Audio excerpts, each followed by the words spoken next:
Hello, my name is Sonia Patel. I'm the General Manager of Professional Mediation and Arbitration, and today we'll be speaking with Jeff Kichaven, one of our full-time mediators, about how mediators add value to your matter.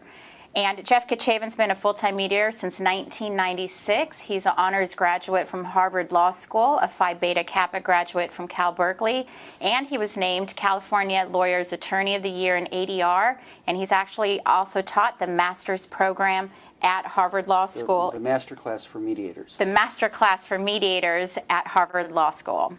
So Jeff, how are you today? Doing great, Sonia. Thank you. Well, I'm glad that you came out today to talk to us. One of the questions that you and I have discussed is actually how mediators add value to your case. I've been an attorney for about 10 years, and when I look at cases, I think, you know what?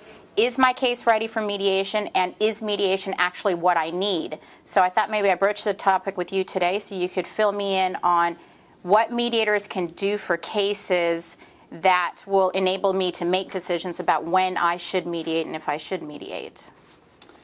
The decision on when to mediate a case is not always an easy decision to make. You have to ask yourself, what is the problem we're trying to solve? What is the problem we're trying to address by using mediation? Right. And it's too easy just to say that we're trying to get the case settled.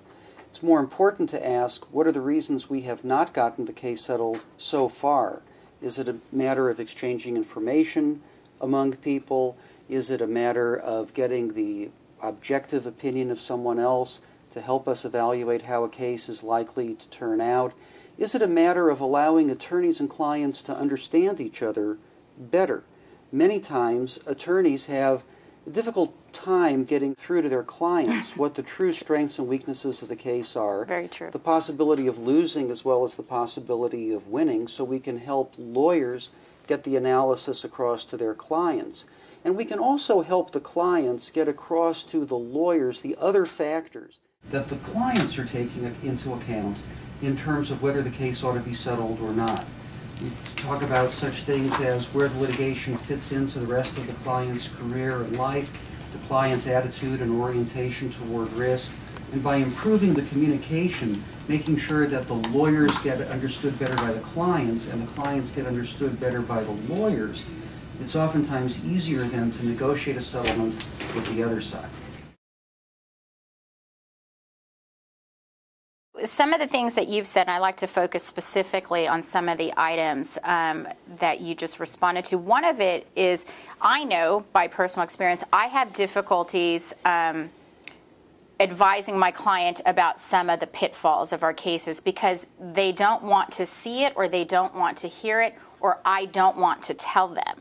So could you expand on that a little bit about how as a mediator you actually catch that perception? You know, maybe I have an issue with my client or my client's not seeing the truth. How do you handle a situation like that?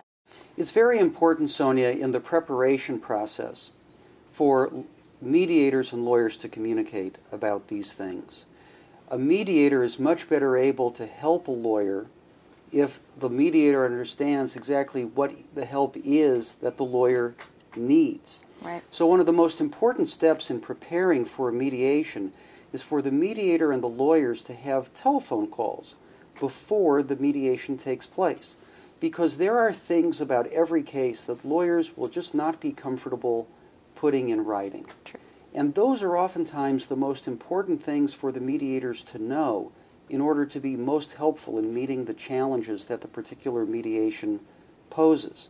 When we have those telephone conversations, lawyers, if they have hired mediators they trust, will generally let their hair down a little bit, talk about the real problems, the real challenges, and then the mediator can be best prepared to help the lawyer meet those challenges.